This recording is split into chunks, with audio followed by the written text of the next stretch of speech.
Call of Duty does a Fortnite crossover. Sony finally figure out what consumers want. The Dualsense Edge defies expectations, and the PlayStation has killed the beep.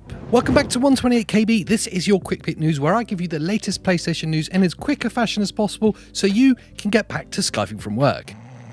And let's pick it right up with the Dualsense Edge, which seems to have defied everyone's expectations. Yes, the seemingly overpriced Pro controller for the PlayStation, which met more than negative reviews on its launch, has defied all sales expectations. Sony's Dualsense Edge has topped the sales charts for gaming accessories in June. Now that seems pretty incredible considering how many negative reviews the Dualsense Edge had in its release. But in stark contrast to that, the few Richie Riches out there that did manage to pick one up have nothing but glowing reports to say about Sony's Pro controller. Now it's worth noting that these sales figures are based on total value rather than units sold, and considering the hefty price of the Dualsense Edge, that probably means they sold like 5 of them to get to the top of the $214 million sales chart. And whilst we're talking about PlayStation sales, have Sony finally realised what consumers want? With the move last week to slash the PlayStation 5's price, you'll never guess what happened. Loads of people went out and bought it. In fact, sales went up 75% last week alone, and net revenue for Sony is up 63%. It seems all you need for a great console to be successful is readily available stock and a fair price. Who would have thought it? Got good brains.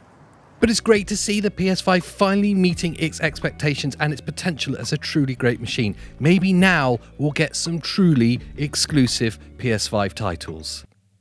Maybe. And whilst we're talking about the PS5 and its potential, Sony have killed its beep.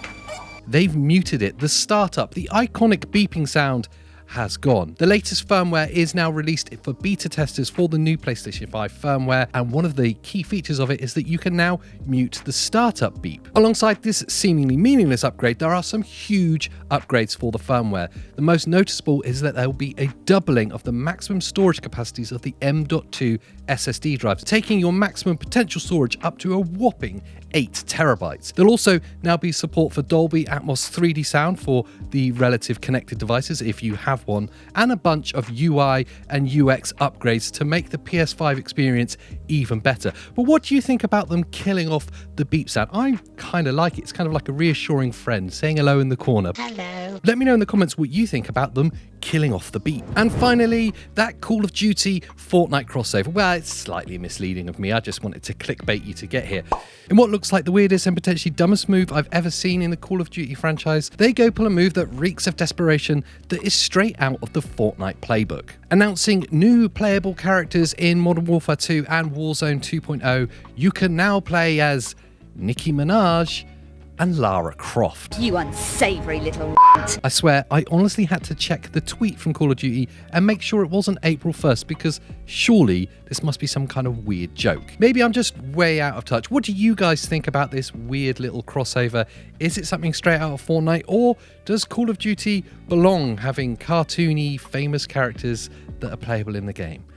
I don't know. That's it for this week's Quick Wit, but before you go, make sure you hop over here and watch the latest podcast where me and Andy talk about all things gaming once a week just for you. And of course, subscribe to the channel because it really does help us out. I'm AJ, this is 128KB, and we'll see you next time.